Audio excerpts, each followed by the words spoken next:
Your Holiness Pope Francis, my name is Leona Hernandez. I respectfully plead with you as someone who strives imperfectly but sincerely to live out my Catholic faith, as an ICU registered nurse, as a wife, a mom, and as an American. I urge you to please consider the following recent data and scientific observations to inform your future public health statements and correspondence with global media outlets in regards to vaccination against COVID-19. These words are my response to your comments made on January 10th, 2022 to the members of the Diplomatic Corps accredited to the Holy See, when you said, quote, "It is therefore important to continue the effort to immunize the general population as much as possible. This calls for a manifold commitment on the personal, political, and international levels." Your Holiness, while I realize your statement on January 10th was not an infallible statement and is not binding upon Catholics, I greatly respect the office that you hold. Your words are important to me, and they deeply impact many others. I want to share with you my professional experiences and deep personal investment into this global challenge to protect humans from SARS-CoV-2 and other threats, while at the same time ensuring the foundations of human dignity are not violated or destroyed. From April 2020 until February 2021, I had the great privilege and duty of caring for those suffering from severe COVID in multiple ICUs across the country. Like so many throughout the world, I looked on in horror as images of overrun hospitals and morgues emerged in early 2020 from Wuhan, Italy, and New York City. Given my experience as an ICU nurse, and because our state had shut down nearly all business, leading to our family's economic insecurity being at an all-time high, I signed up to be a traveling COVID ICU nurse.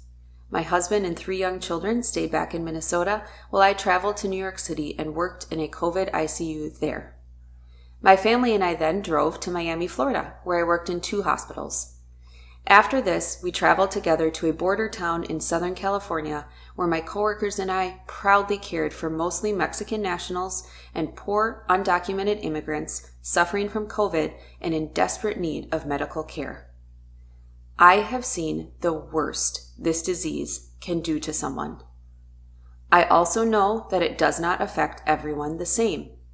As a nurse, I know that people are biologically diverse and require individualized medical care.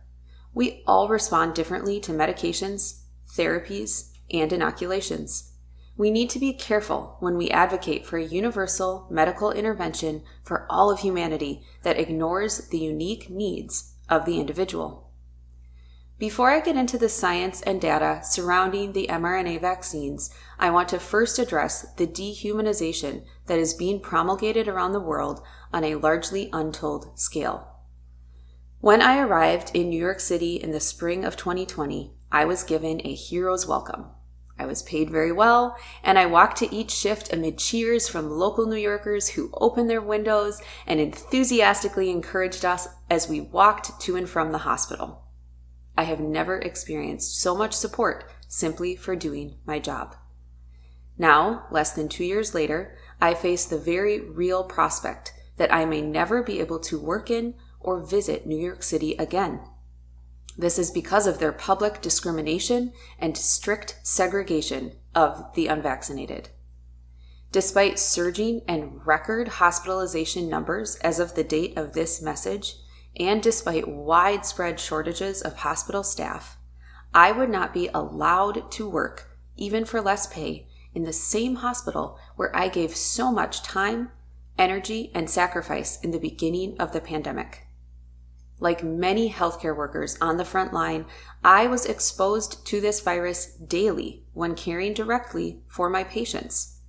I have quantitatively strong antibodies and helper and killer T cells resulting from natural infection. My immunity is at least as strong, or as many studies from around the world show, stronger and longer lasting than synthetic immunization. Yet, natural immunity is rarely mentioned in the public health discussions on mandates and vaccination. This is odd because for nearly all other vaccinations, the CDC, FDA, and American physicians do not recommend a vaccine for someone who has natural immunity.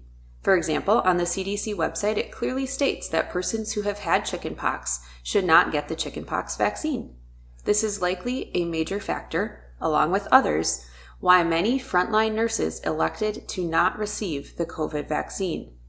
As a result of their personal medical choices based on established medical precedent and multiple studies, they were fired from their jobs. How does this make sense, Your Holiness? In states such as California, Minnesota, and New York, healthcare workers who test positive for COVID and are symptomatic are now required by their hospitals to come to work as long as they are vaccinated. This change in hospital policy occurred because there is a shortage of healthcare workers, created in large part by the vaccine mandates.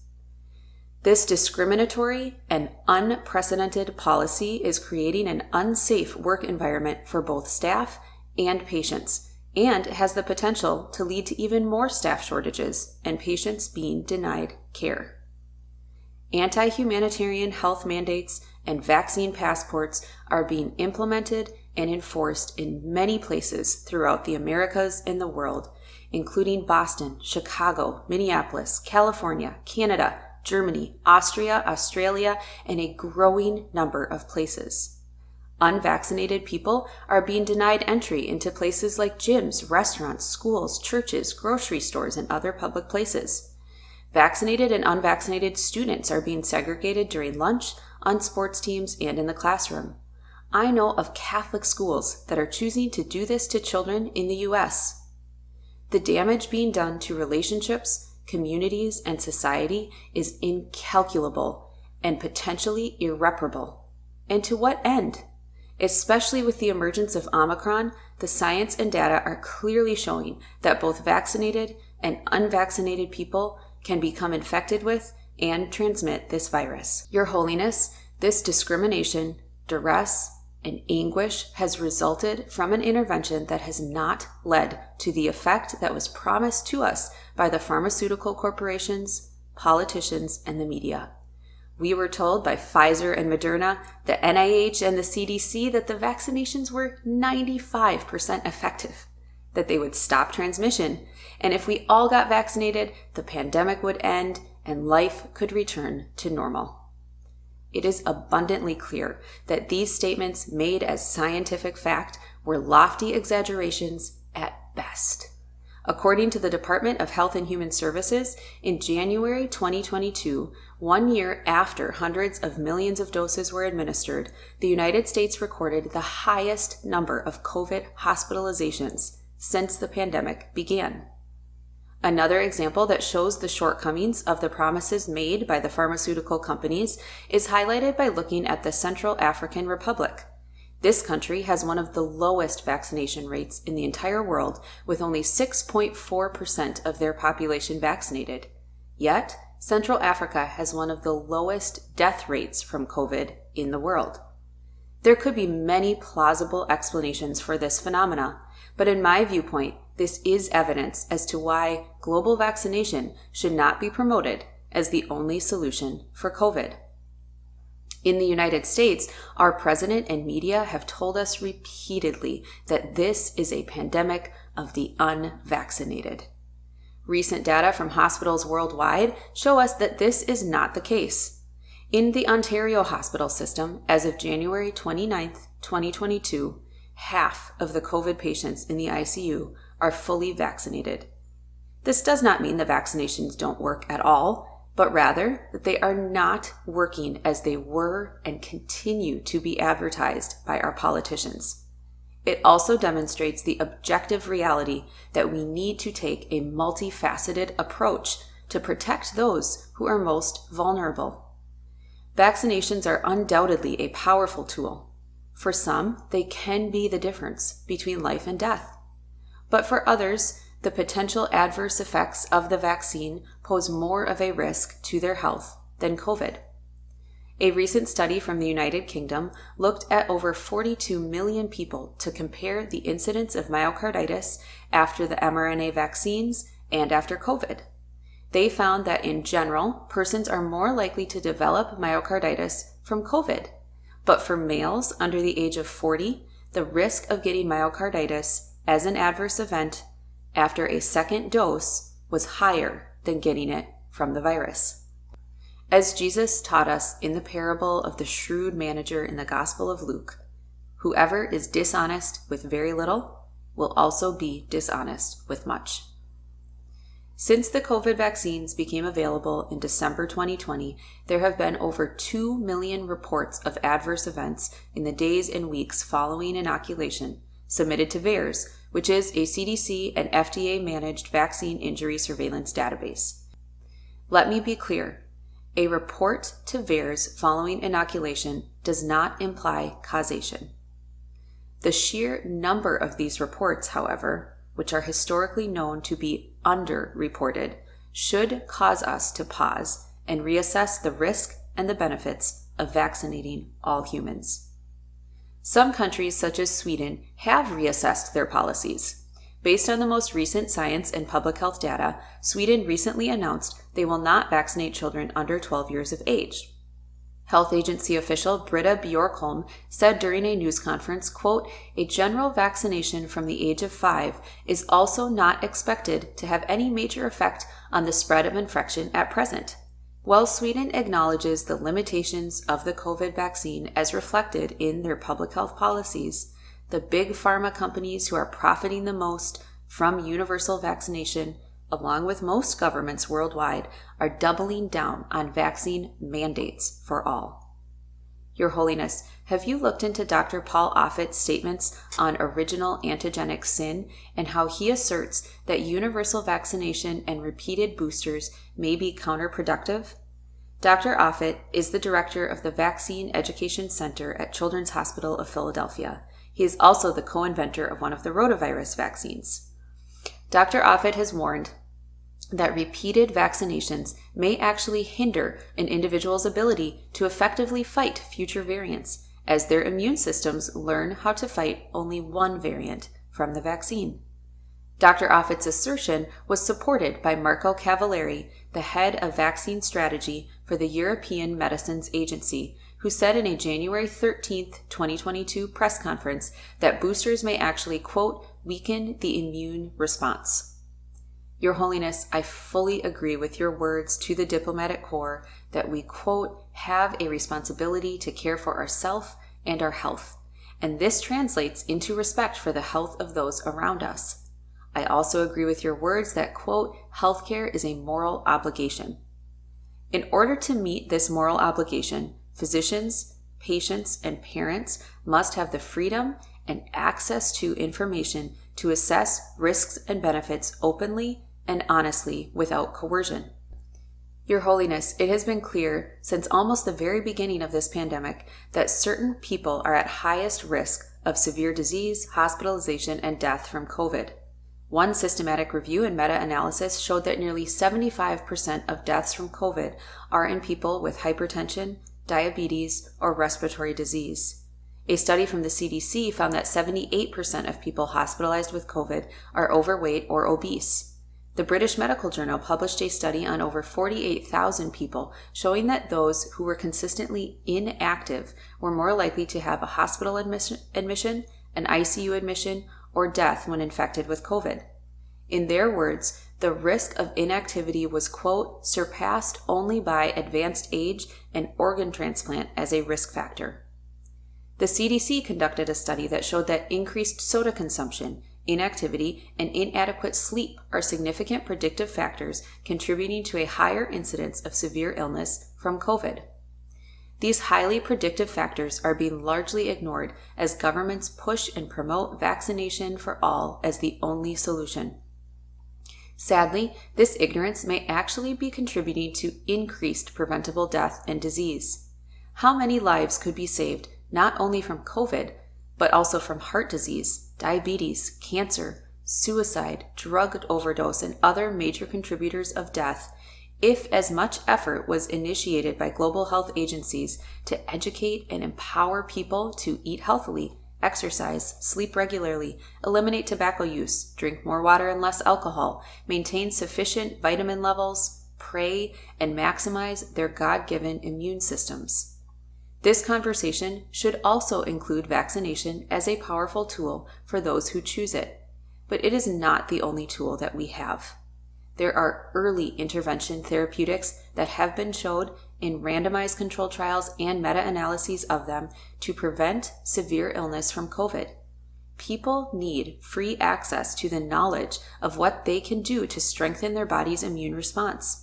Providers and patients need to be able to freely access early intervention treatments such as monoclonal antibodies, alternative off-label medications, and over-the-counter medications that can be highly effective in preventing progression towards severe disease. Many governments, including our own, are suppressing and restricting access to these treatments and medications. I know firsthand this is leading to otherwise preventable deaths and suffering, even among those who are fully vaccinated.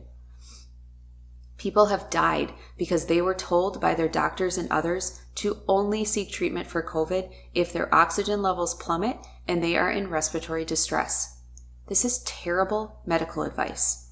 By the time the disease has progressed to a point where a person is in respiratory distress from COVID, there is little that can be done.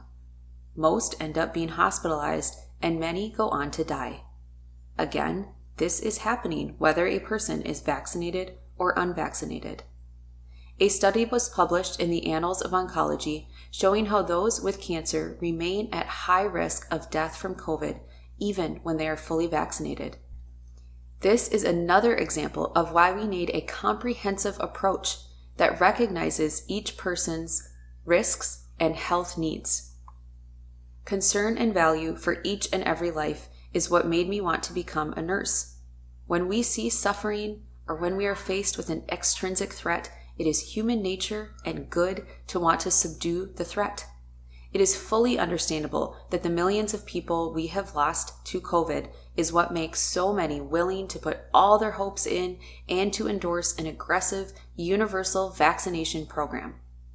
I hope that the data I have shared with you helps to show how these mRNA vaccines are not eradicating the virus, slowing transmission, or even perfectly protecting the individual who is vaccinated.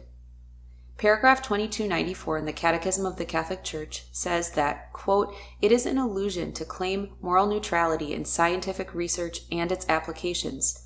On the other hand, guiding principles cannot be inferred from simple technical efficiency or from the usefulness accruing to some at the expense of others, or even worse, from prevailing ideologies. Science and technology, by their very nature, require unconditional respect for fundamental moral criteria. They must be at the service of the human person, of his inalienable rights, of his true and integral good, in conformity with the plan and the will of God. Your Holiness, with all due respect, our God-given bodily autonomy and liberty from coercion do not cease to exist, even during a pandemic. Another important principle I strive to uphold, both as a Christian and as a healthcare professional, is to first do no harm. Coercing people by force, fine, or penalty of losing their livelihood to inject themselves or their children with mRNA technology that has harmed some, both in practice and in policy, is ignoring the inalienable rights of each human and seems to be allowing prevailing ideologies, to quote the Catechism, to take precedence over data regarding safety and even efficacy. Your Holiness, in 2016, after the document you wrote titled Amoris Laetitia, you told a conference of Italian bishops that each person's conscience can and should be informed by priests, but that clergy must, quote, not replace them. You beautifully stated that priests cannot replace an individual's conscience. The Church has made it clear that accepting these vaccinations is morally permissible, despite the fact that bodies of our aborted brothers and sisters have been used in testing or development of them.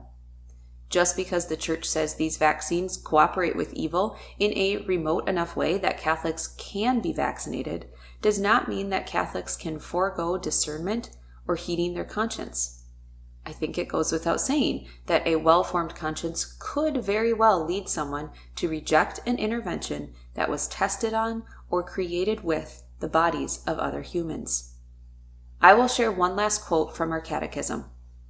Paragraph 364 says, "The human body shares in the dignity of the image of God. It is a human body precisely because it is animated by a spiritual soul, and it is the whole human person that is intended to become, in the body of Christ, a temple of the Spirit." Your Holiness, I recognize that I am neither a scholar of sacred scripture nor an authority on the teachings of the Catholic Church. I am just one Catholic perspective from the flock of over 1 billion, but I am convicted to speak truth even when it is contrary to the accepted narrative of our day. This narrative is being used to remove bodily autonomy and consent from our brothers and sisters. Each person has the right and the duty to guard their bodies. Each person has the right and the duty to guard their souls by never acting against their conscience. Each of these rights are inherently tied to human dignity and ultimately will yield the most optimal outcomes for both our collective global health and for the health of each person. It is not up to elected health officials, health bureaucrats, or giant pharmaceutical companies to determine what we inject into our bodies or into the bodies of our children. The freedom to choose what we do with our bodies, both for good and bad, is a crucial element of humanity's journey to know the true love of God, who gave us free will. With this great gift comes an awesome responsibility to use our intellect and reason and to heed our conscience. Your Holiness, if this letter made it to you, and I pray that it does, I thank you for taking the time to read or listen. Please know that our family prays for your peace, safety, and holiness each day. I am, Your Holiness, most respectfully yours in Christ, Leona Hernandez.